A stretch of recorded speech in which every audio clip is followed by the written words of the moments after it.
Ha? Pwede na to. Okay.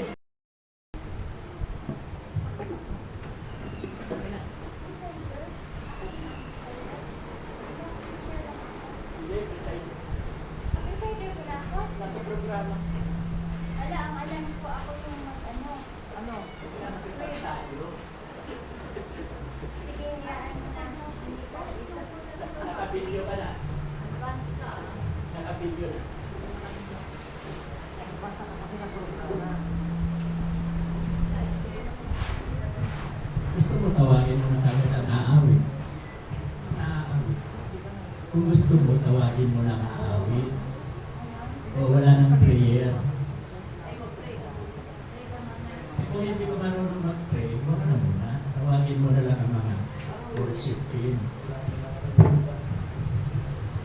Magandang umaga sa lahat.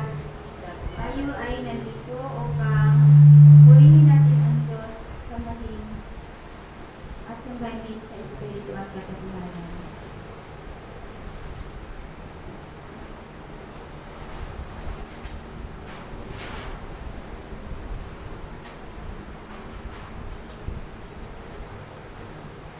Ito ang 10 utos ng Diyos. Ang 10 Commandments of God ay ating matagpuan sa Old Testament. There are two divisions sa Biblia. Ito yung Lumang Tipan. The Old Testament na binubuo ng 39 books from Genesis to Malachi. And the second is the New Testament na binubuo ng 27 books from Matthew to Revelation. There are 5 books of Pentateuch. Una ang Genesis, Exodus, Leviticus, Numbers, and Deuteronomy. These books are all about the style of law. Ang 10 utos ng Diyos ay nagmula sa Diyos at ibinigay niya kay Moises doon sa bundok ng Sinai. Sa Exodus 24:12, sinabi ni Yahweh kay Moises, "Umakyat ka rito, maghintay ka, at ibibigay ko sa iyo ang takyas ng batong kinasusulatan ng kautusan at ng mga tagubilin. Sinulat ko ito upang maging tuntuning ituturo mo sa mga tao." Mahalaga ang 10 utos ng Diyos upang magkaroon ng masagana at matagumpay na pamumuhay, magkaroon ng kaayusan, ang pamamahala sa pamahalaan at sa lahat ng mga organization, magkaroon ng patas na laban sa paghuhukom. At ito yung mga 10 commandments na ibinigay ng Diyos kay Moises. Ibigin mo ang Diyos higit sa lahat. Huwag kang sasamba sa mga Diyos-Diyusan. Huwag niyo siyang yuyukuran ni sasambahin. Alalahanin mo ang araw ng pamilya at ito'y banal na araw. Igagalang mo ang iyong mga magulang. Huwag kang papatay, huwag kang mangangalunya, huwag kang magnanakaw, huwag kang sasaksi sa walang kabuluhan sa iyong kapwa. Huwag mong pagnanasaan ang bahay at asawa ng iyong kapwa. Walang nakasunod sa kautusan kahit isa dahil sa kasalanang minanakon natin sa ating mga ninuno na nilalang ng Diyos sa katauhan ni Adam at Eva. Sila'y nagkasala dahil sa pagsuway nila sa Diyos na huwag nila dapat kainin ang punong kahoy na ipinagbabawal ng Diyos, ngunit sinuway nila ito. Kaya walang nakasunod sa kasalanan sa kautusan dahil sila'y nasa ilalim ng sumpa. At sa kapanahunan ni Jesus sa Bagong Tipan, ito ang utos ng Diyos. Sa John 3:16, sapagkat gayon na lamang ang pag-ibig ng Diyos sa sangkatauhan, kaya't ibinigay niya ang kaisa-isang anak upang ang sino mang sumasampalataya sa Kanya ay hindi mapahamak kundi magkaroon ng buhay na walang hanggan. John 1:12, subalit ang lahat ng tumanggap at sumasampalataya sa Kanya ay binigyan niyang karapatang maging anak ng Diyos. Mark 12:30-31, ibigin mo ang Panginoon mong Diyos ng buong puso mo, buong kaluluwa mo, buong lakas mo at buong pag-iisip mo, at ibigin ang iyong kapwa kagaya ng pag-ibig sa iyong sarili. No other commandments greater than this. Matthew 28:18-19-20, lumapit si Jesus sa kanila at sinabi, ibinigay na sa akin ang kapangyarihan mula sa langit at sa lupa, kaya't humayo kayo, gawin ninyong mga alagad ko ang lahat ng bansa at bautismuhan niyo sila sa pangalan ng Ama, ng Anak at ng Espiritu Santo, at turuan niyo silang sumusunod sa lahat ng mga iniuutos ko sa inyo. Tandaan ninyo, ako'y laging kasama niyo hanggang sa katapusan ng panahon.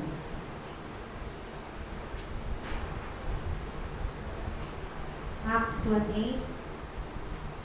Katapwat, magkaroon kayo ng kapangyarihan pagbaba sa inyo ng banal na Espiritu at magiging saksi ko kayo sa Judea, ay sa Jerusalem at sa buong Judea at Samaria, hanggang sa kahuli-hulihang hangganan ng lupa. Hebrew 12:2, ituon natin ang ating paningin kay Jesucristo lamang na siyang simula ng ating pananampalataya mula simula hanggang wakas. Dahil sa kagalakan naghintay sa Kanya, hindi niya inalintana ang pagkamatay sa krus. Sa halip, hindi niya inalintana ang pagkamatay sa krus. At sa ngayon, siya'y nakaupo sa trono ng kanan ng Diyos. At sa pahayag 1:8, huwag mong kalitan basahin ang aklat ng kautusan, pagbulay-bulayan mo yun araw man o gabi, upang masunod mo ang lahat ng nakasaad doon, at sa ganoon magiging matagumpay ang iyong pamumuhay.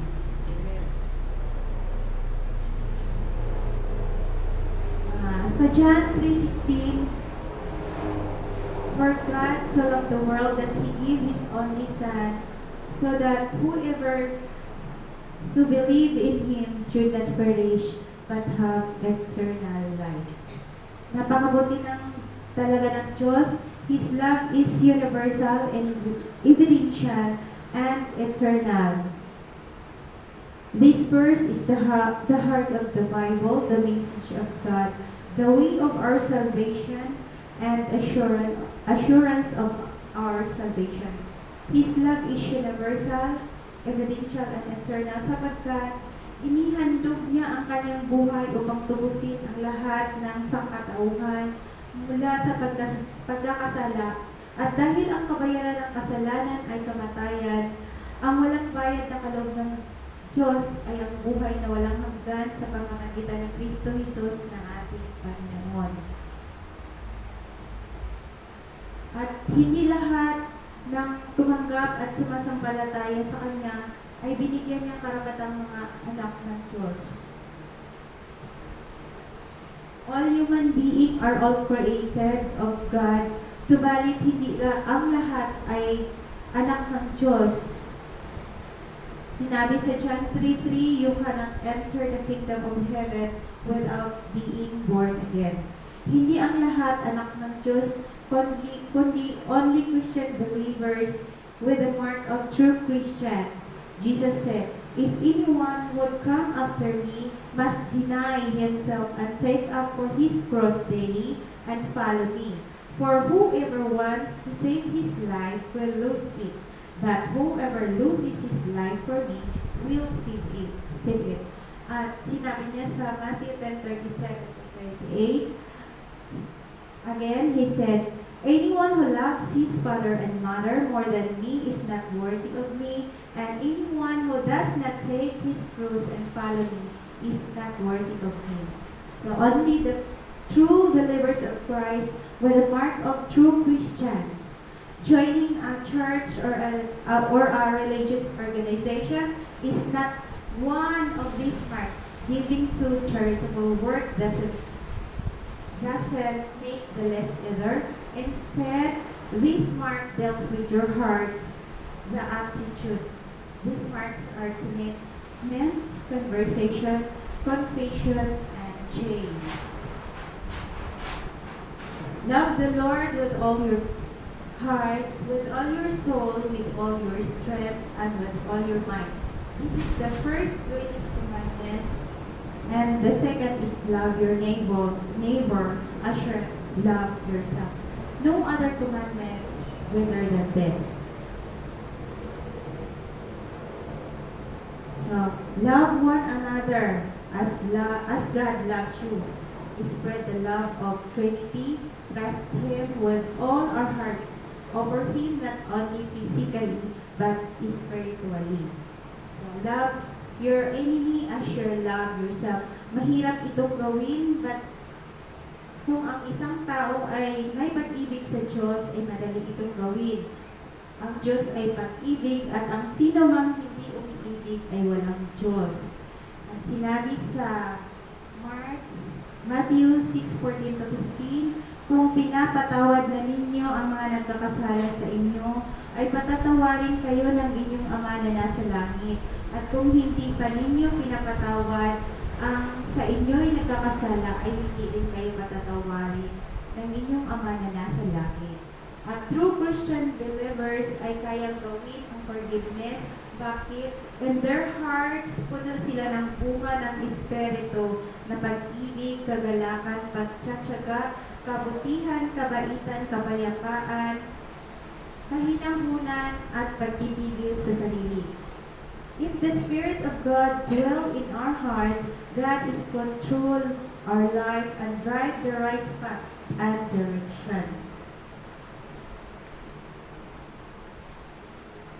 Kailangan natin ng sa Matthew 18:19-20, lumapit si Jesus at sinabi na ibinigay na ang kapangyarihan mula sa langit at sa lupa. Kaya't humayo kayo, gawin ninyong mga alagad ang lahat ng bansa at bautismuhan sa pangalan ng Ama, ng Anak at ng Espiritu Santo. This Bible verse is the Great Commission.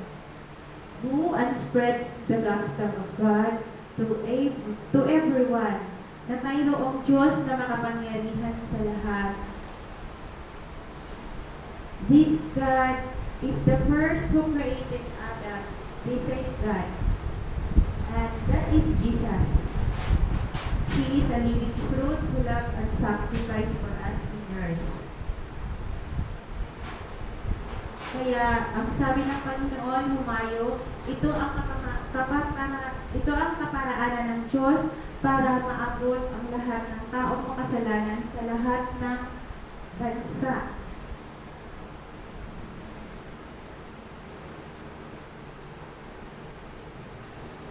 And He promised a gift of hope, faith, and eternal life. Datapwat, magkaroon ka ng kapangyarihan pagbabasa niyo ng Espiritu Santo at magiging saksi po kayo sa Jerusalem, sa buong Judea at Samaria. So kapag ang isang tao ay nakipag-isa na kay Kristo, siya ay isang bagong nilalang. Wala na ang kanyang dating pagkatao, sa halip na palitan na ito ng bago. At totoo yan na magkakaroon ng kapangyarihan. Kasi sa totoo lang hindi ako marunong sa Bible. Pero noong nabaptize ako, nagkaroon ako ng kapangyarihan katulad ni Jesus na siya nagpabaptize kay Juan. At nagkaroon siya ng kapangyarihan mula sa langit. At ituon daw natin ang ating paningin kay Jesucristo na ating Panginoon. Manalangin tayo. Panginoong Diyos, maraming salamat sa lahat ng mga pagpapala na binigay mo sa amin. At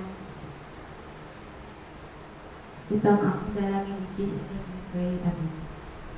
At ngayon, tinatawagan ang worship team na tumayo para sa worship song.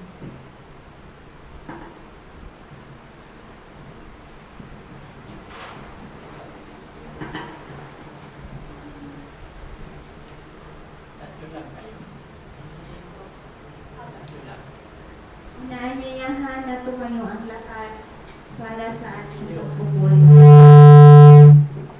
Sige, tingnan mo. No.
Ngayon naman po ay sunod natin ang may galap.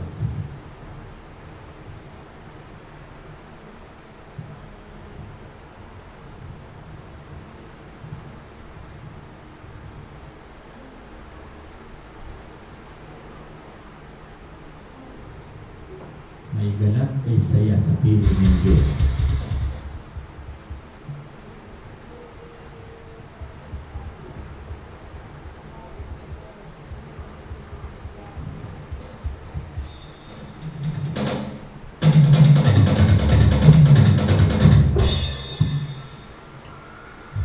Ito ang oras upang magsaya sapagkat ang Diyos ay ating kasama. Amen! Ang lahat ng nagmamahal sa Panginoon ay hinanayang kung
pinagpala ng Diyos. Handog niya ay kapayapaan, handog niya ay kagalakan, handog niya ay kalakasan, sa bawat pusong nakapag-alay. Ang awit ng patuloy, awit ng pasasalamat, at ang awit ng pasasalamat ay para lang sa Kanya. Sino mo ngayon ang nakakaranas ng pagpapaliwanag lakas habang nagtutulad sa Diyos? Lahat tayo bumanagpa at ihayag na sabihin niya ay may dala. May saya, may tuwa sa piling ng Diyos. sapagkat hirap na puso ay naglalaro.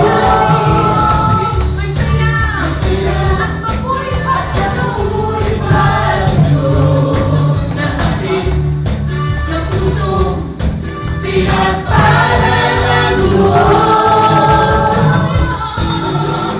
Ay kapayapaan, handog niya ay kalalakan, handog niya ay kalakasan, sa bawat pusong napapalagay. Ang awit ng papuri, awit ng pasasalamat, at ang awit ng pasasalamat ay para lang sa Kanya. Ay kapayapaan, handog niya ay kalalakan, handog niya ay kalakasan, sa bawat pusong nakapagay.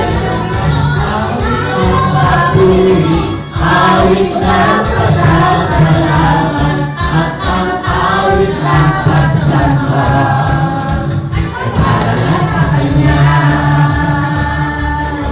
Sa Kanya, ay para lang sa Kanya. Sa Kanya, ay para lang sa Kanya. Amen. Ngayon naman po ay sunod natin yung ating theme song. Sapat na at higit pa.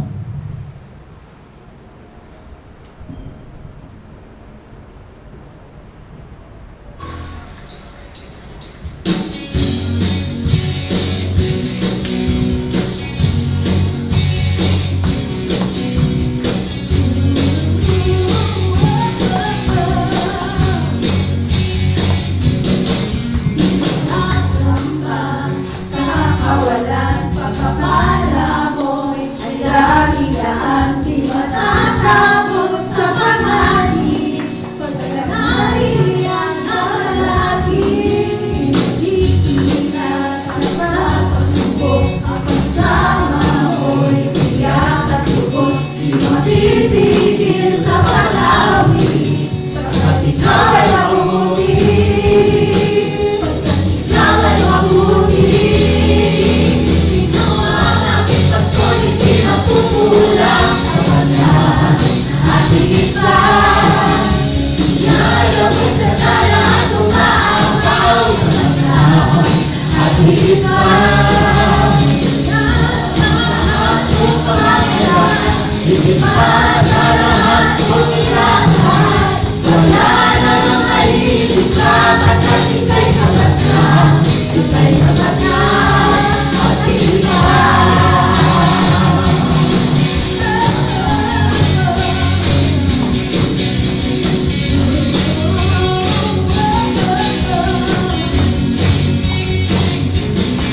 Di ka mangamba sa kawalan, pagpapala mo'y dahilan, di matatapos sa pangalan. Pagkanahin ang kamalaki, iinas ang pasabot, ang pasama mo'y tiyak at lubos, di mapipigil sa lagawi. Pagkat ikaw ay mabuti, huwag na mabuti, ikaw ay ikaw hindi magkukulang sa Kanya. At higit pa, dahil mo sa dala at umaagaw sa Kanya. At higit pa,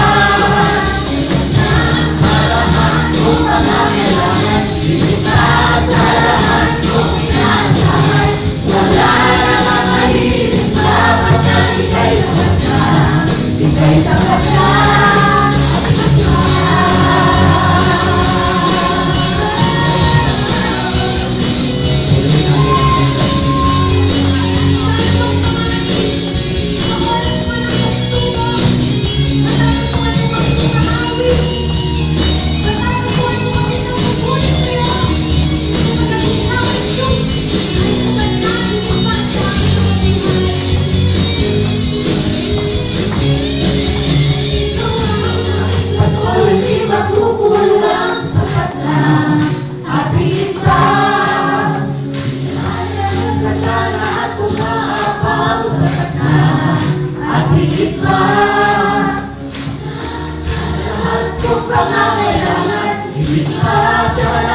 Praise God. Praise God to the Lord.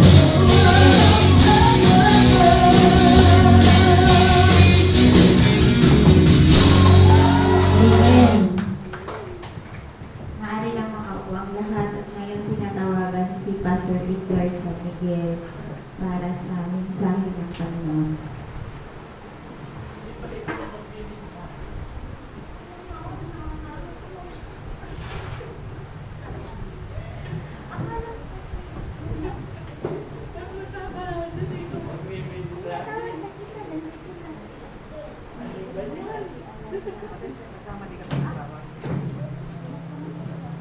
Okay, nandiyan na yan. Walang problema. Surprise para sa akin. Wala naman akong inaatrasan. Para akong Boy Scout, laging handa. Okay, so ang ating paksa na sa umagang ito, yung ating inawit, yung ating huling inawit. Mababasa po yun sa awit chapter 23, 1 to 5. Siya lang ang pastol. No? At pag, di ba siya ang ating pastol, hindi daw tayo pagkukulangin lahat. Okay, so, dahil ang title po ng ating church ay walang iba, si Jesus ang Daan. No? Christian Ministry. Kaya yung ating inawit, siya ang ating pastol. Siya ang pinakapastol ng buong Kristiyano. No? Okay, so pag-aralan natin, di ba ang sabi, sapat na ang biyaya. No? Maraming nagtuturo ng mga manggagawa sa kanyang ubasan. No? Hindi ko sila sinasabing mali. Hindi ko sinasabing mali ang mga itunuturo nila na para na daw ay pagpalain. No? Mababasa sa Malakay chapter 3 verse 10. Para ka daw pagpalain, siksik lig-lig, no? Magbigay ka raw ng 10% of your gross income. Sino po rito? Pakitaas ang kamay. Sino sa inyo rito ang kumikita sa hanap buhay ng 500 pesos? Pakitaas ang kamay. Wala. More than 500, 600 a day. Ang minimum ngayon, magkano? Dito sa Cavite. Minimum. Pag nagtrabaho ka, walang nakakaalam? Magkano? 540 daw. 540.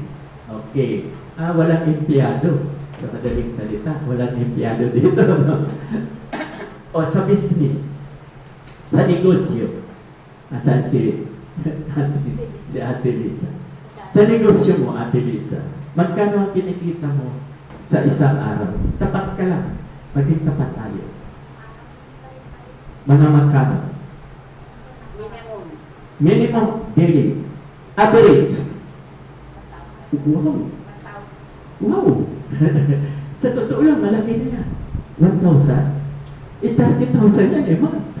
Kaya lang, hindi naman lahat. No? Hindi para pareho. Merong 500, merong 600. Kaya pag sinabing average, kaya po tayo dapat matuto. Matuto po tayo sa arithmetic. No? Matuto tayo sa arithmetic. Tulad sa atin, tingnan nyo, ang average na pumapasok sa atin buwan-buwan, 12,000. Average. Pero may pumapasok na 14, 10, mayroon pa 9, no? 9,000. So, isa-summary mo yan sa buong buwan from January, halimbawa, March ngayon. From March 1 to 31, yung income, halimbawa, income ay, ang pumasok ay yung madaling computing. Halimbawa na lang, ang pumasok sa loob ng isang buwan ay 15,000. Magkano ang average ng 15,000? Ha?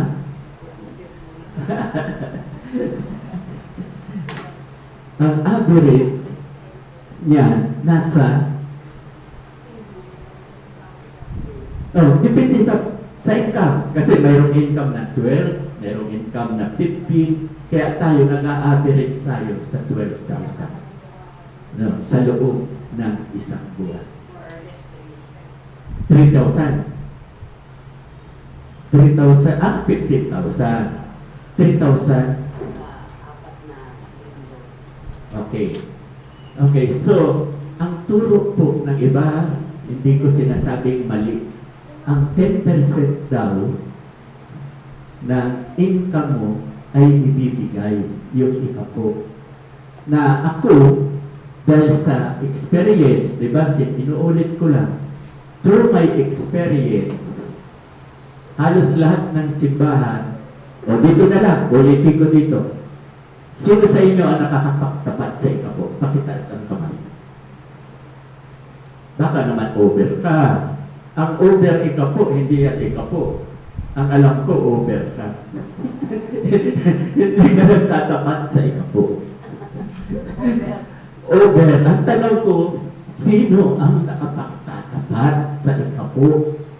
Taas ang kamay. Okay, tayo, wala. Kung iyan ang ituturo ko sa inyo, na dapat kayo mag-ikapo, magbigay kayo na walang lapis, walang kulang. Bawasan mo yan ng 1 centavo, hindi na yan ikapo. Taasan mo yan ng 1 centavo, hindi na yan ikapo. Ang ikapo na sinasabi, tithes, 10%, eksakto.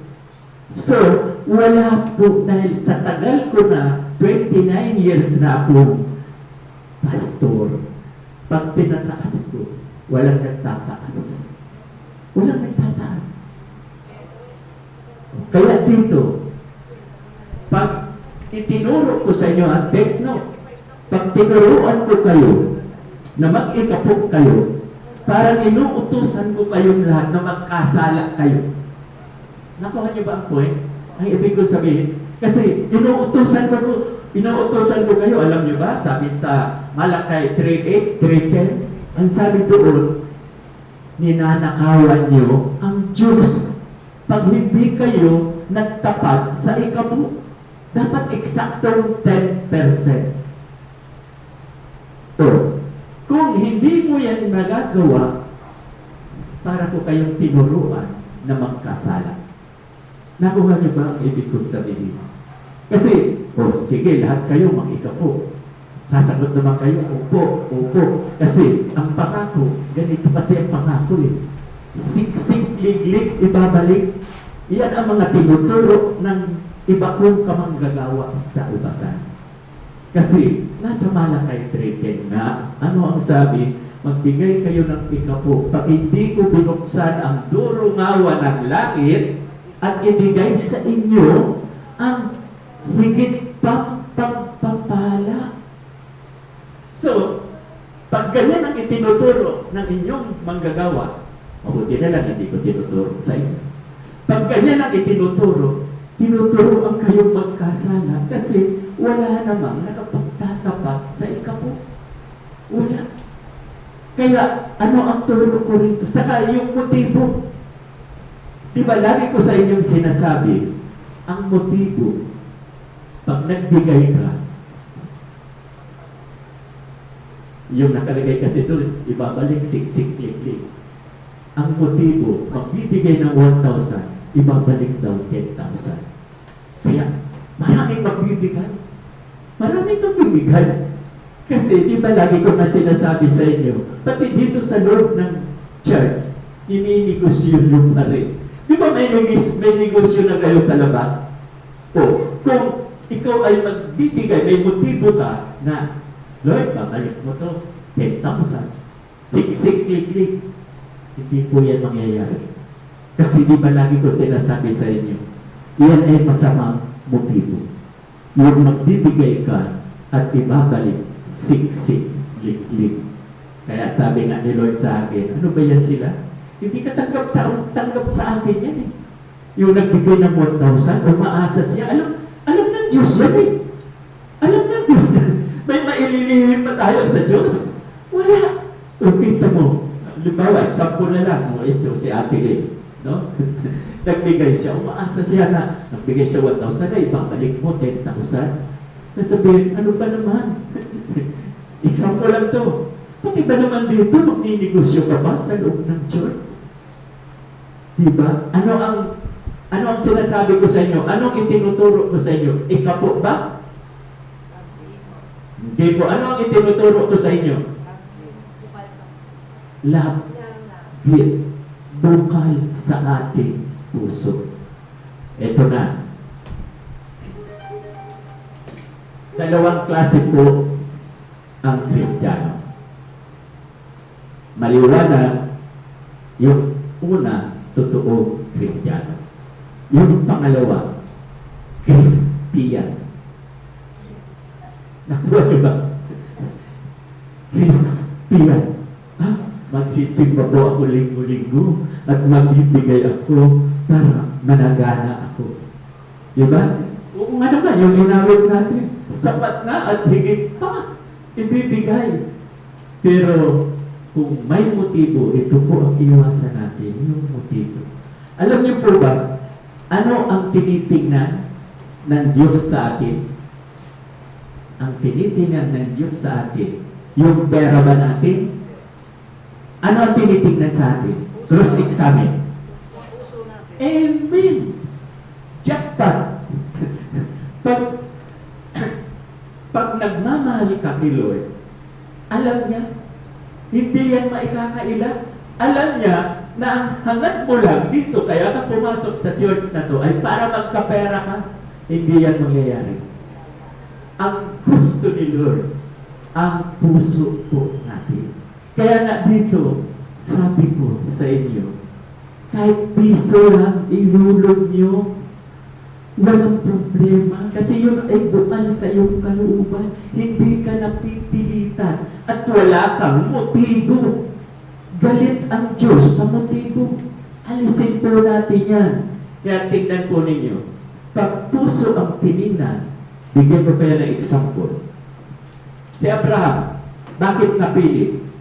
Bakit Joseph? Bakit si Abraham ay pinili ng Diyos sa dami ng tao noong panahon? Diba, yung mga tao nga sa panahon ni Noe, ang dami-dami na nila. Kaya lang, ano ang sabi? Sino na lang ang may puso? Sino na lang ang nananampalataya? Noe. Kaya, Noe, gumawa ka na ng daw. Sama mo ang pamilya mo.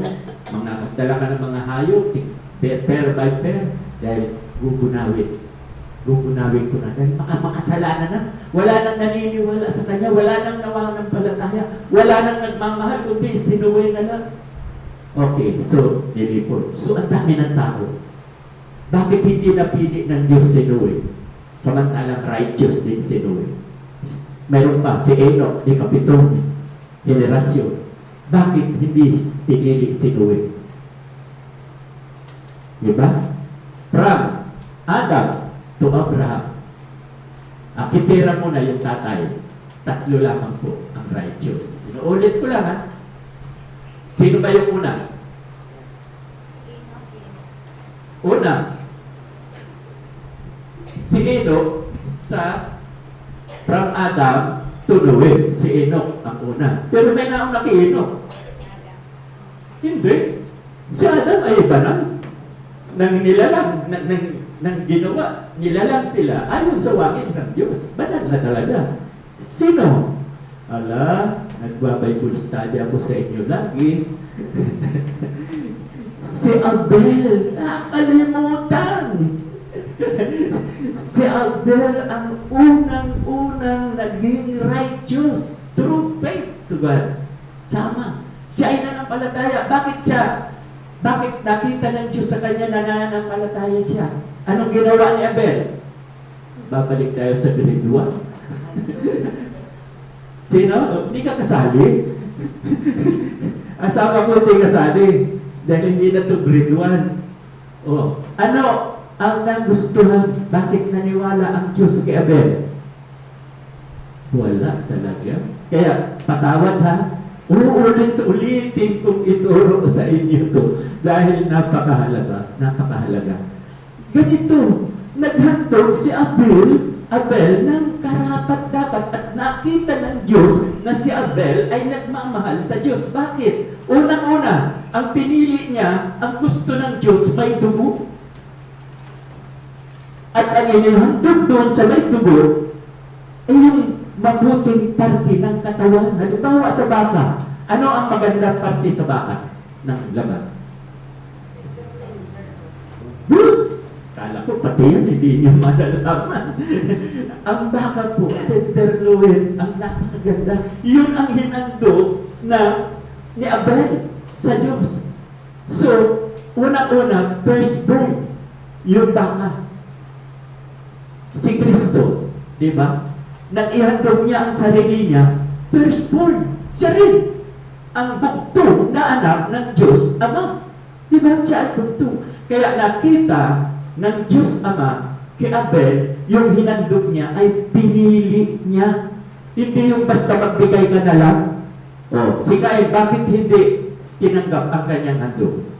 Balik tayo sa grade 1. Tama, inuuot pa. Mga gulay, yung mga tanim-tanim doon, yun ang inundog niya, yun ang sinunod niya. Yung usok, bumalik. Hindi pumunta sa itaas, pero yung hinandog ni Abel, dahil pinili niya, maganda yun. Ano ang nakita ng Diyos? Bakit naging righteous si Abel? Saan niya nakita? Puso. Ang puso ni Abel. Kung tingnan po ninyo, kaya lagi kong sinasabi sa inyo, si Abraham, ang tinignan ng Diyos kay Abraham, yung puso ni Abraham. Bakit? Ihandog mo ang iyong kaisa-isang anak kay Sarah. Nagkatubilig ba si Abraham? Hindi nagkatubilig. Papatayin niya na. Mabuti nakaligay ng salita sa taas. Abraham, huwag mong sasaktan ang anak mo. Sapat na yung nakita ko. Na ipinakikita na mahal talaga ni Abraham. So puso, hindi pera. Hindi pera. Kaya dito sa atin, ang itinuturo ko sa inyo, mahalin niyo si Lord. Tama yung binasa ni Ate Lisa. Diba? Mark chapter 12, verse 30-31. Matthew 22, verse 37, 38, 39. Diba? Love the Lord your God with all your heart, with all your soul, with all your mind, and with all your strength. Yun lang ang gusto. Kaya dito sa church na ito, papranggahin ko kayo. Ang gusto ko dito sa church na ito, mga taong mga makasalanan. Yun ang gusto ko. Sasabihin nyo, ano ba yan, pastor? Totoo, yan ang hinahanap ko. Yung mga makasalanan. Yun ang welcome na welcome dito. Ayaw ko ng mga nagsasabi, banal na sila. Nagsasabi, ganito ang dapat gawin natin sa church na ito. Mahirap pasunurin. Ang gusto, sila ang sundin natin. Kasi may tanim na sila. Ganito kami doon sa pinanggalingan namin eh. Ganito kami doon sa pinanggalingan. Kung ano yung pinanggalingan nila, dapat makita rin dito. Pilit. Yung doktrina nila, gusto ipasok dito.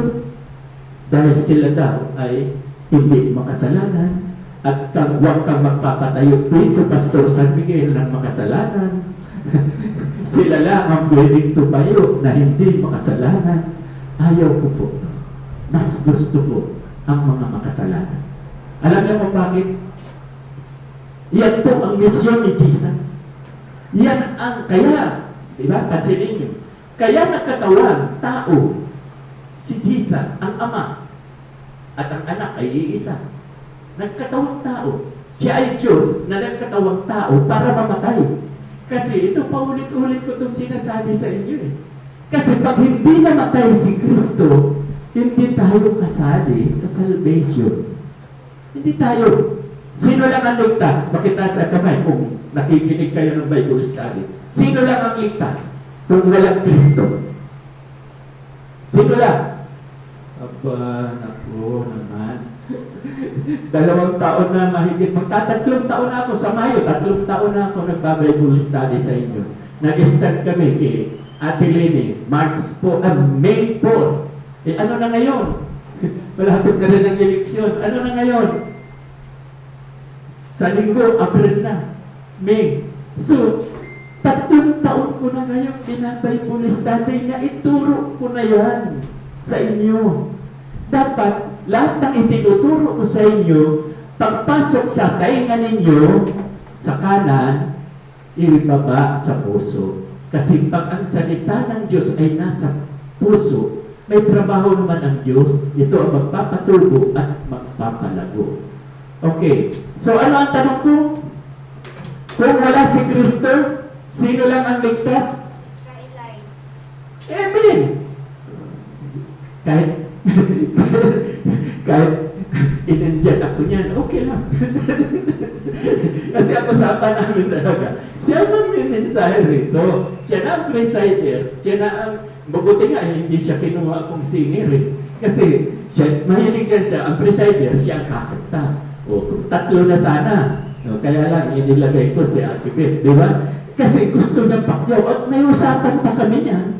Sabi niya, Pastor, secret lang. Huwag mo sasabihin ako ang speaker. Tapos, nagulat ako. Ay, di niya alam na presider siya. Ayun, no, basahin niyo lagi. Basahin niyo lagi. Meron tayo tinatawag na schedule. Schedule ng tagapagsalita. Schedule ng presider. Okay, so, tama si Ate Lisa. No? Kita nyo? Kahit hindi ako sinunod. Pag hindi ako sinunod, may natigasan ng ulo. Diba? Tayo lang kay Lord. Pag matigas ang ulo natin, hindi natin sinusunod yung utos niya, galit din siya. O ano ang utos niya? Tingnan ko nga, another cross examine. Ano ang utos ng Diyos? Love the Lord with all Kita nyo? Kahit matigas ang ulo, alam. Di ba? Alam niya. O diba nung Friday, nagpa-Bible study tayo nung Friday? Abay, napapansin ko, hindi siya nakikinig. Nang tinanong ni Mrs., alam ang sagot. 2 Corinthians 5:17. Diba? Sinagot niya yun. Ang mga nakipag-isa kay Yesu Cristo ay isa ng bagong nilalang, wala nang dati, siya ay bago na. Kahit may katigas. Kaya lang, gusto ko nang i-train kayo lahat pwede magsalita dito, hindi lang presider. Kaya kanina nagulat ako, pati presider, hindi niya na alam. Na mananalangin lang, pati panalangin, hindi niya na rin daw alam. Kaya sabi ko, sige, tawagin mo na lang. Tawagin mo na ang mga aawit, ang worship team. Dahil pati manalangin, hindi na rin daw siya marunong. Maaari, naunawaan kita. Nervous. Mahirap tumayo dito. Mahirap tumayo. So, ang tanong ko, nasagot. Kung wala si Kristo, ang ligtas lang ang lahi ni Abraham. Ang Israelita lang, kasi sila ay pinili. Pansinin ninyo, wala pa si Jesus, ligtas na si Abraham. Nakuha niyo ba? Kung kanino bang cellphone niya? Okay, tingnan nyo. From Abraham, ilang generasyon bago ni Jesus? Ilang lahi? 20. Ilan? 20. Ha? 20 daw. Ay, ako. From Abraham to Jesus? 42. Amen! 42. From Adam to Abraham, 20. From Abraham to Jesus, 42 generation. So si Abraham, hindi pa pinapanganak yung ika-42 generation, si Jesus. Saved na. Ligtas na. Kaya kung walang Kristo, kung hindi siya nagkatawang tao, kawawa tayo. Kasi, di ba ano ang kasabihan? Kapag hindi ka Hudyo, ano ka? Amen. Pag hindi ka Hudyo, hintil. Pag hintil, ano ang ibig sabihin ng hintil? Non-believers. Ha? Non-believers. Hindi mananampalataya. Tama rin yun. Pero mayroon pang isang pinakatama. Pag, amen. Yun ang tama. Pag hintil ka, Gentiles ka, makasalanan ka. Makasalanan. Pag makasalanan ka, saan ka? Sa impyerno. At saka, sa impyerno. Kasi, Gentiles ka. Makinig po tayo. Alam mo, ako'y nalulungkot. Nalulungkot ako. Naturuan ko na ng isang taon dito. Lahat nakikinig naman. 1 year and 2 months. Ama, wala na. Sayang ang mga itinuturo ko.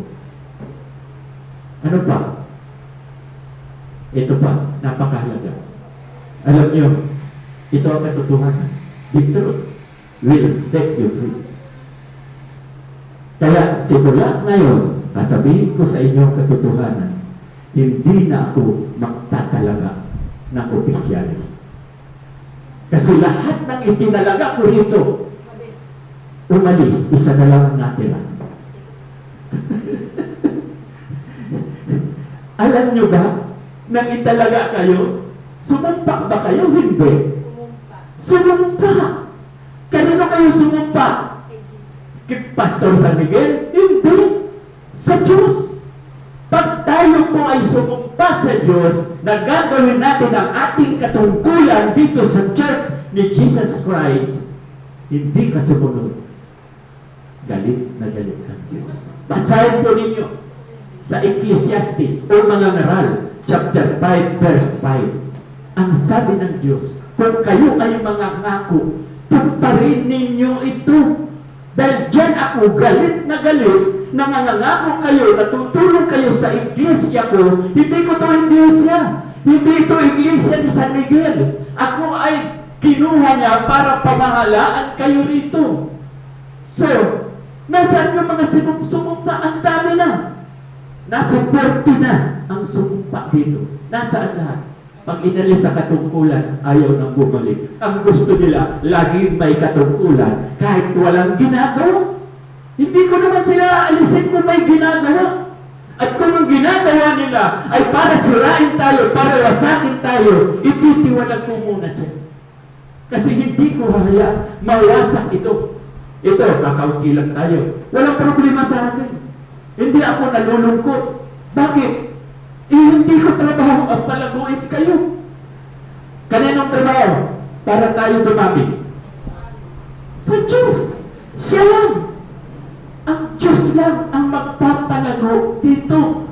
Hindi ako, hindi kayo. Pero, faith without work is dead. Patay ang pananampalatayang walang kalakip na gawa. Ano naman ang gagawin natin? O, sino nakakatanda? Sinabi niya kanina ni Ate Lisa. The Great Commission. Amen! Matthew 28:19. The Great Commission.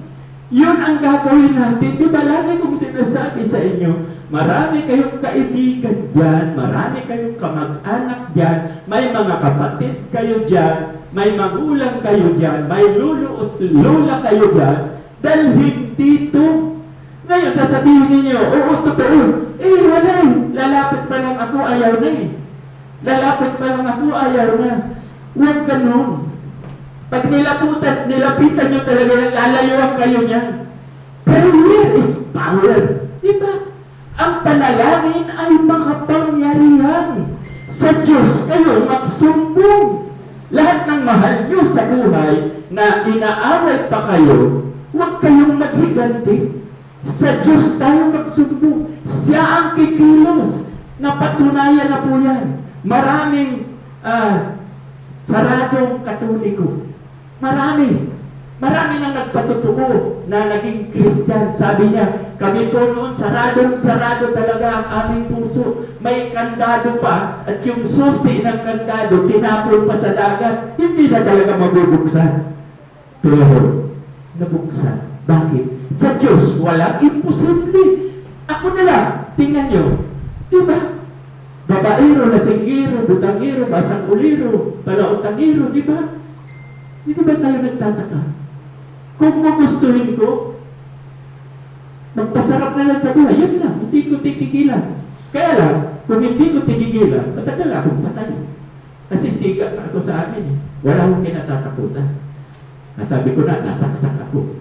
Pinalo ako ng tubo, 7 stitches. Pinalo ako ng tsako, sabog ang aking tayo na. Dinaril ako 3 times. Thank God, may plano siya sa akin na maging manggagawa. Kaya di ba ano ang sabi ko? Mas gusto ko pa ang tao mga makasalanan kaysa yung nagsasabing galing sa ibang church. Ganon sila. Ganon kami. Kaya dapat gawin din dito. Anyway, lumanda naman ng kaunti. No? Pero wala sa plano. Wala sa budget. Ubus ang pera. Pero ngayon, kahit pa paano, kahit kita nyo naman, nasa bulletin board. Kaya lang ngayon, ang pera natin sa video, kasi kumuha ako ng sweldo ko, kailangan na, kumuha ako ng 20,000. At kumuha rin ako ng 3,000 na ginastos namin noong month of February sa broadcasting. Kaya ang natira, 85,000. Pero babayaran po yan ng kaha. Kung chichikit ko nga ang kaha ngayon, siguro kung 10,000 mayroon na. Pwede nang pambayad. Pero hindi muna. Kasi uunahin ko pa rin yung sweldo ko at sweldo nito. Sweldo ni Pastor Dan. Si Pastor Dan, binigyan na namin ng 5,000 this month. Okay. So, kaya na gusto ko yung mga makasalanan. Bakit? Mark chapter 2, verse 17. Ha? Pwedeng hindi nyo basahin, pero naka-YouTube po tayo. Pwedeng hindi nyo tandaan. Mas makinig lang ulit kayo sa YouTube. Mark chapter 2, verse 17. Ano ang sinasabi ni Jesus? Ang sabi ni Jesus, ang hospital hindi na nangailangan ng walang sakit. Totoo, hindi ka man ma-admit sa... I-admit ka ba kung wala kang sakit? Diba? Ang mga may sakit lang, ina-admit. Kaya kasunod ang sinabi ni Jesus, hindi ako bumaba dito sa lupa para sa mga banal. Nakuha niyo? Hindi ako bumaba dito sa lupa para sa mga banal, kundi para sa mga makasalanan. Kaya yun ang plano ni Jesus. Kaya siya nagkatawang tao para mamatay sa krus upang ang sino mang sumampalataya sa Kanya ay makakaroon ng buhay na walang hanggan. So, diba? At hindi lang yan. Pag sumampalataya ka kay Jesus, magiging, ano ka? Spiritual. Tama yung anak ng Diyos, pero ang pinakatamang sagot, Israelita. Lahi ka na ni Abraham. Memoryado mo yan. Diba sinasabi mo na, saan ba yun? Pakisabi. At kung kayo kay Kristo, kayo'y lahing ni Abraham. Okay. Ayan ang gusto ko. Kaya lang, mali yung sagot mo kanina, magiging anak magiging lahi tayo ni Abraham. Spiritual ha? Pilipino ako. Pilipina kayo. No? Isa lang pala ang lalaki. Dalawa kami. Kaya Pilipina kayo. May bata. So, ganito. Pilipino tayo, physical. Pero spiritual. Lahi na tayo ni Abraham. At lahat ng ipinangako kay Abraham ay matatanggap din natin. Okay, so mabuti na lang nasabi ko yung mga sumumpa rito para tumulong sa gawain ng Panginoon. Yun ang importante. Kasi alam ko, mababasa nila sa YouTube. Mapapakinggan nila sa YouTube. Sorry, hindi naman wala nababasa sa YouTube. Mapapakinggan nila. Sana, nawa, kasi, di ba, mga ngaral sa 5:5, pag kayo ay sumumpa sa Diyos, dapat yung tuparin. Nasaan sila ngayon?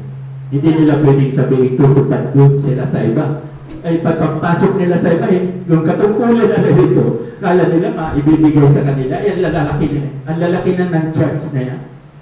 Punta ka ng CC, kahit 20 years ka na doon, wala ka pa rin katungkulan. Sa dami ng tao, ito na ang pagkakataon na makapag-serve sila sa ating Panginoon. Ito ang mahalaga kasi tayo ay pasimula pa lang. Nag-uumpisa pa lang. Ito ang napakahalaga. Kaya, sino ba kaya ang susunod sa inyong aalis? Pakitaas sa kamay. Para ngayon pa lang alam ko na. Tapatan tayo, magtapat. Sino? Kahit yung mga kasunod niyo. Absent pero hindi aalis.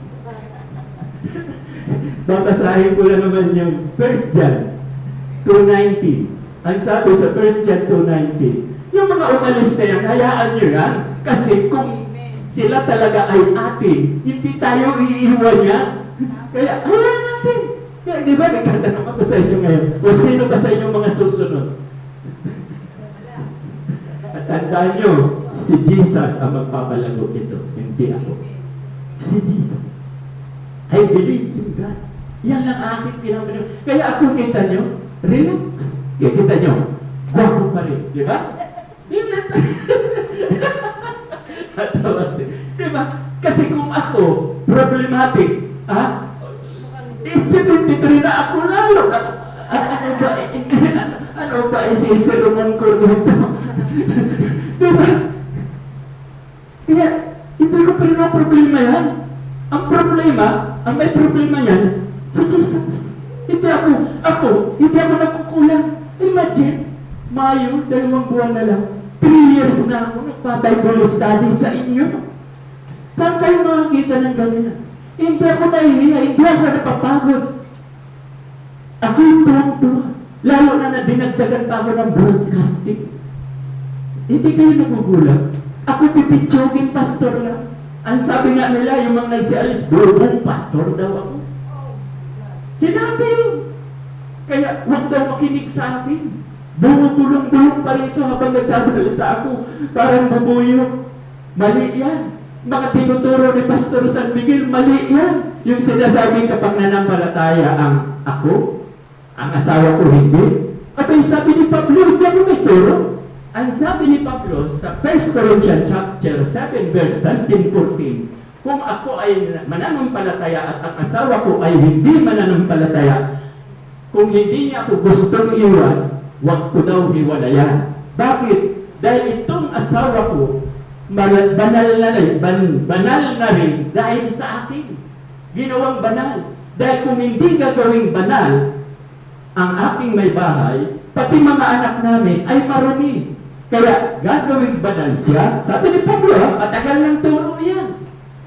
Huwag nilang sabihin, Pastor San Miguel na bagong turo yan. Hindi, si Pablo may turo. Nakita niya kay Abraham. Kaya kung banal na rin siya dahil sa akin, pati mga anak namin hanggang kaapu-apuhan banal. So anong problema? Ang importante, makakilala tayo sa Kanya. O ayaw nilang maniwala. Kaya sabi ko, di ba? Kung gusto na impyerno ang anak niya, dahil kung magsuot at iksi-iksi, kita ng point. Kung ayaw niya maligtas ang anak niya, I don't care. Ang pakialam. Binibigyan ko na kasi Jesus, ang Diyos natin ay napakabuti. Ganun, pakyaw. Kailan ito nagpasimulang pakyaw ang maligtas ang pamilya? Si Abraham. Ano ang tininan ng Diyos kay Abraham? Puso, hindi pera. Kaya ako hindi ko tinuturo na magbigay ka ng ikapo. Pero kung gusto niyo magbigay, tatanggapin ng kaha. Pero wala kayong makikita sa record na iyon ay nagbigay ka ng ikapo. Lahat yan pasok sa love offering. Yung bukal sa inyong kalooban. Naulit ko, itong church na ito ang hindi mukhang pera. Kasi nanggaling ako sa ibang churches na nasa Siniluan ako, Laguna. Bago ako doon, Destino. Ano ang sabi? Ay, mayroong nagkwikwentuhan sa restaurant, may kumakain. Hindi nila alam ng doon ako. Ang sabi ng isang taga-roon, "Oh, maganda ngayon, ang pastor natin bago." No? Ako daw, ang pastor. Pero hindi nila ako kilala pa. Mayroong kinakausap. Sabi nung kinakausap, "Ay, alam mo sa church na, mukhang pera yan. Puro pera dyan. Mayroon ng ikapo, mayroon ng plates, may offering pa, mayroon pang para sa kasalanan, hanggang 7. Kasi nandyan yan eh. Handog para sa kasalanan. Ay, alam mo magsimba dyan. Puro pera-pera lang dyan." Ang hindi nila alam, ang mga pastor ay hindi para pareho. Naiiba ako. Dahil ang tinitingnan ko, puso, katulad ni Jesus. Pag-ibig, magbigay kayo ng kusang loob. Kahit piso. Kasi para masama lang sa blessing. Kasi siguro kung wala ka naman kahit piso, paano ka naman mag-lose? Masakit ba ang piso? Hindi. Diba? Basta ipakita mo, mahal mo si Lord. Dahil ang Diyos, ang tinitingnan sa atin, ay puso. May oras pa ako ha. Wala pa tayo quarter. Baka naiinip na ako, nakiinip na kayo. Hindi. Kaya kita nyo, kahit surprise na nagme-message ako, Boy Scout ako. Laging nanda. Ibinigay kagad sa akin ni Lord. Nasabihin ko sa mga nakikinig sa inyo, kayo, ang gusto ni Lord, ang puso ninyo. Kung paano mo siya mahalin. Yun po ang napakaganda. Sino ang nagmamahal sa Panginoong Diyos? Pakitaas ang kamay. Amen. Amen. Yun lang ang gusto ni Lord. Kaya tayo ang natitiran eh. Yung mga hindi nagmamahal. Umis ka po na. Hindi nagmamahal.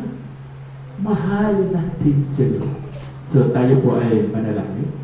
Manaming Diyos na magpangyarihan sa lahat. Marami kong salamat.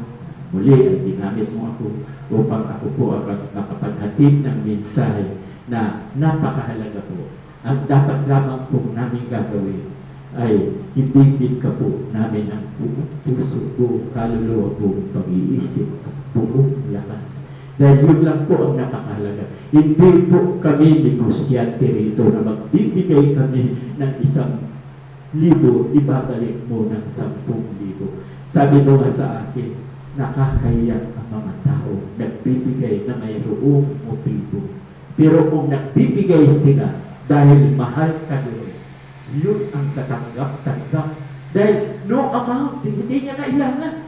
Siya ang nagmamayari, ang Panginoong Diyos ang nagmamayari ng lahat ng bagay. Lahat ng kayamanan, pati buhay natin, pati ari-arian natin, ang lupa natin, ang bahay natin, hindi mo madadala sa langit yan.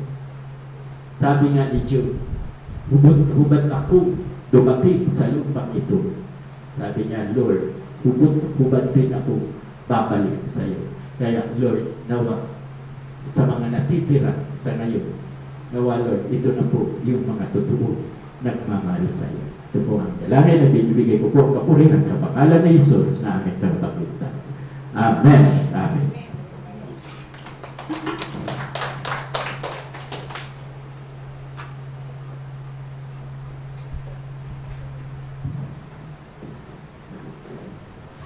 Maraming salamat sa mensahe ng Panginoon na ipinaabot niya sa atin sa pamamagitan ni Pastor Edgar San Miguel. Maraming salamat, Pastor. At ngayon, tinatawagan ko si Beth, Sister Beth, para sa offering. At tinatawagan ko si Ate Bernie para sa offering.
di magpagay talahan man.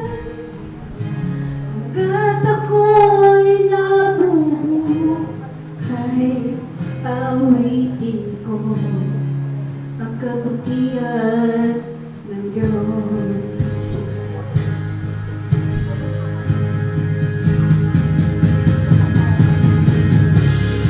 Ay napagsahabang buhay, kay mabuti magpagay lahat man. Hanggat ako'y nabubuhay, awitin ko ang kabutihan ng Diyos. Awitin ko ang kabutihan ng Diyos. Amen po.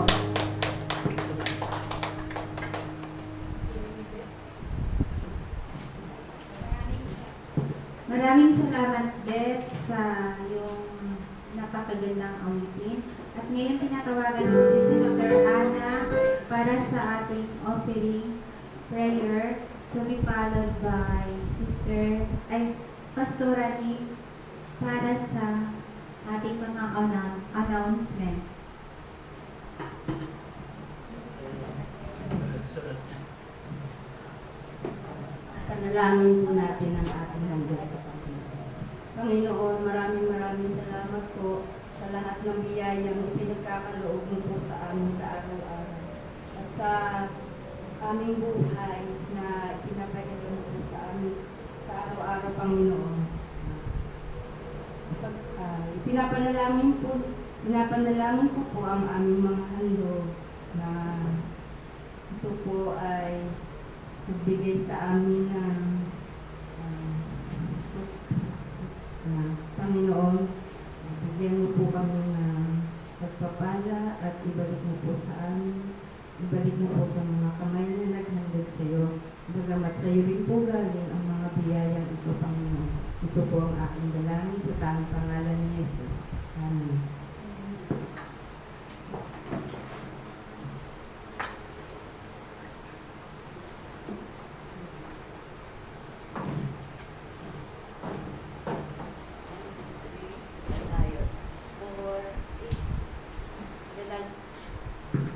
Magandang umaga ulit sa inyong lahat. Gandang umaga po. Okay, para sa ating pagbabalita, sabi niya,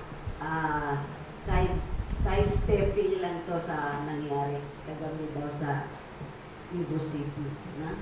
Sabi ni Ate Ana, nagkaroon daw doon ng ano tawag na rally, no? So maraming kabataan, marami ring mga tao, no?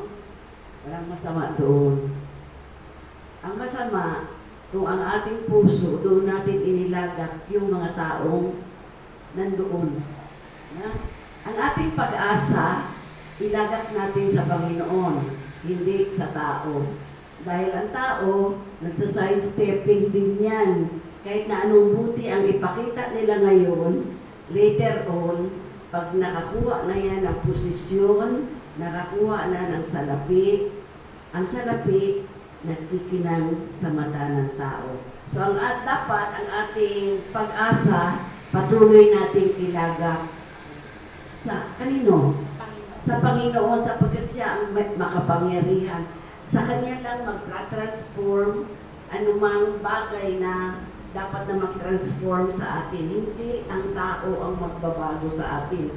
Ang Diyos ang magpapabago sa kalakaran ng ating ano tawag dito sa ating municipality, no?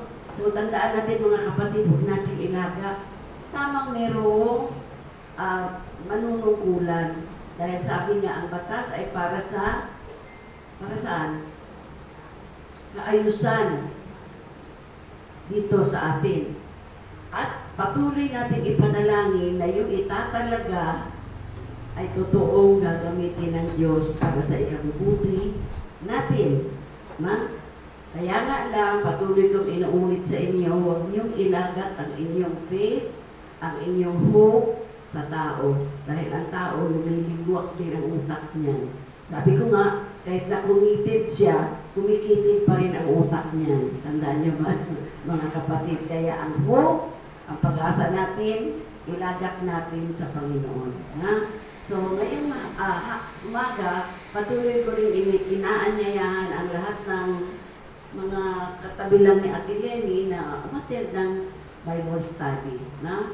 Sa loob nga ng 3 taon na inaaralan kayo ni Pastor, lumilinggo, kumikiti din minsan ang mga utak. Na? Dapat maging committed.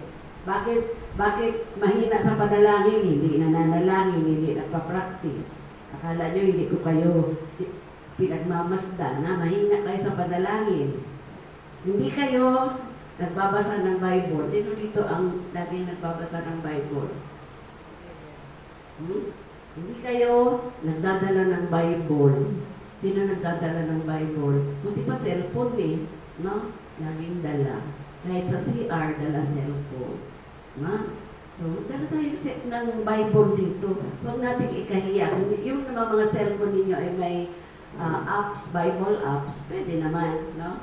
Pwede naman. Pero alam nyo, nung nasa Singapore ako, ang pastor doon, ayaw niya ng mga tablet, ayaw niya ng cellphone. Ang gusto niya, Biblia ang dala. Na? So, huwag natin yung katamaran niya magdala ng Bible, yan ang dadalhin natin, tuwing linggo lang. Na? Aralin natin ang panalangin. Uulitin ko, tatapusin ko yung Matthew, babalik tayo sa panalangin. Sino dito ang nananalangin?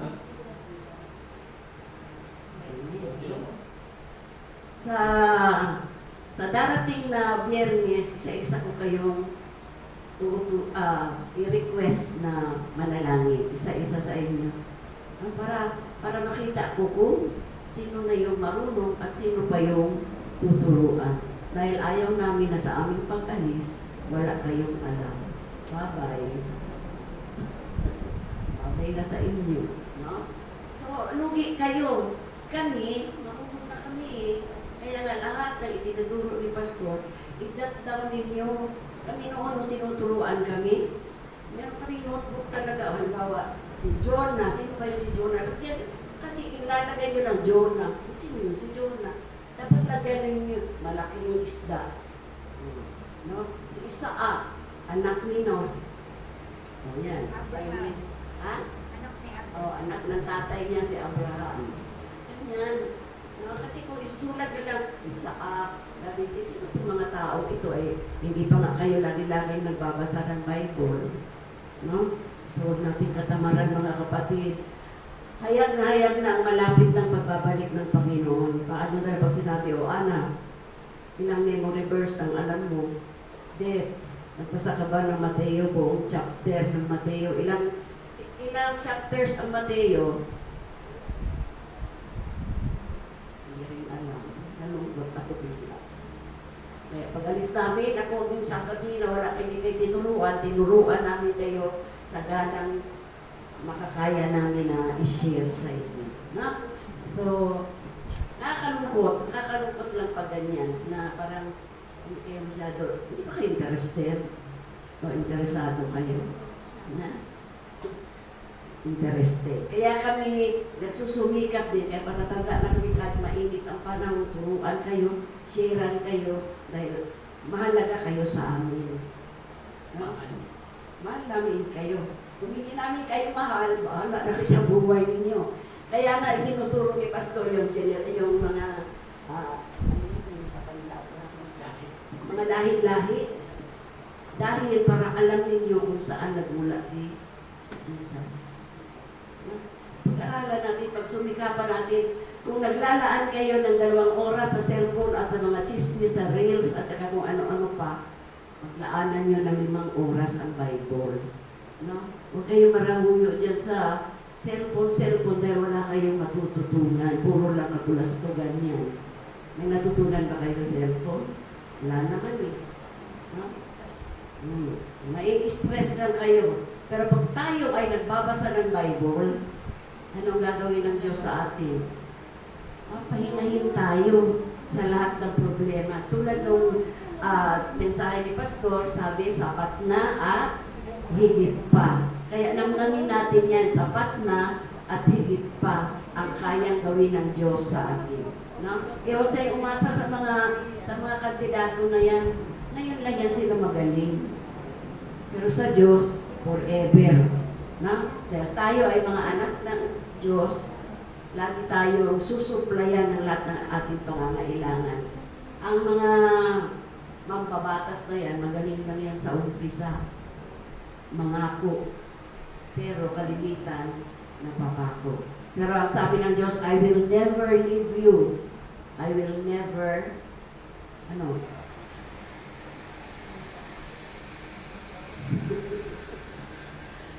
I will never leave you, nor forsake you. Hindi ko kayo iiwan kahit kailanman.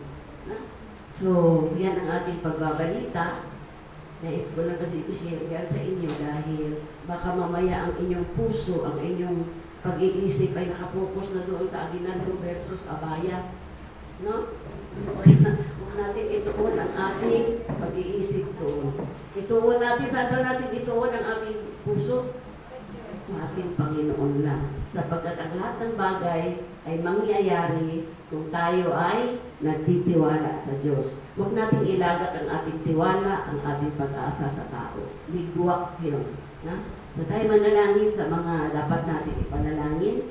Dakilang Diyos, pinupuri ka namin at pinapasalamatan ka namin sa umagang ito. Salamat o Diyos sa katotohanan na ang biyaya mo, Panginoon, ay sapat na at higit pa. Salamat o Diyos sa mga salita mo na nagbibigay sa amin ng inspirasyon, nagbibigay sa amin ng pag-asa, Panginoon, na kailanman hindi mo kami iiwan, hindi mo kami pababayaan. Lord Jesus, sa umagang ito, ako po dinadala sa panalangin, Panginoon, ang lahat ng may mga sakit, katulad ko po, ang aking manugang na si Mark, si Gab din po, o Lord Jesus, ipuin mo po ng iyong mapagpalang kamay, ang bangin ng mga katawan, ng mga may sakit, Panginoon, at ipanumbalik mo po ang kagalingan, Panginoon, ng aming mga katawan. Dinadalangin ko rin po, Panginoon, ang lahat ng may mga problema, lahat ng may mga suliranin, Panginoon.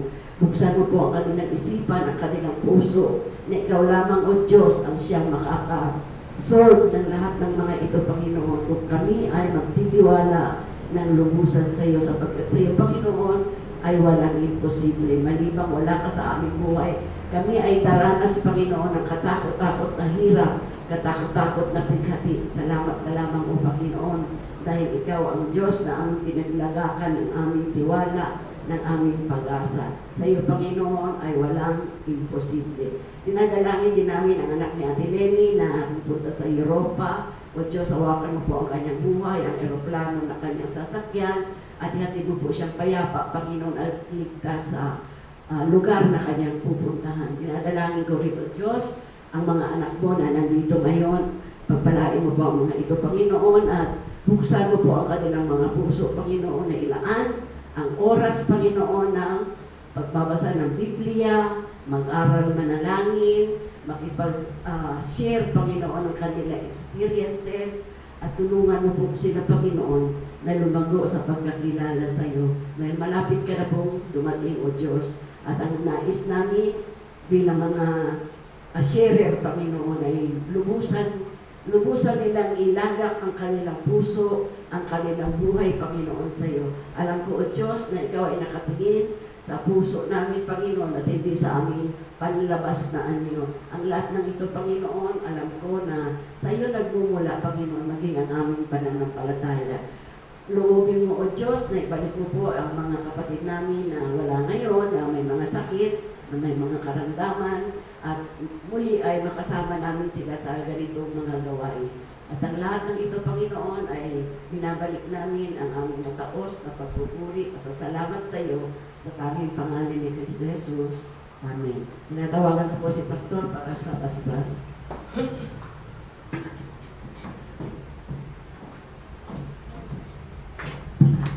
Inaanyaya po tumayo ang kapulungan. Lord, hinihingi po ang iyong basbas sa umagang ito. Pagpalain nawa kayo at ingatan, ilingap nawa ng Diyos ang bukas sa inyong paliwanagin at higit sa lahat. ang kapayapaan ang siyang maghari sa inyo mula ngayon at magpakailan-kailan pa man. Amen at amen. Magandang tanghali po sa ating lahat. God bless everyone and see you all next Sunday.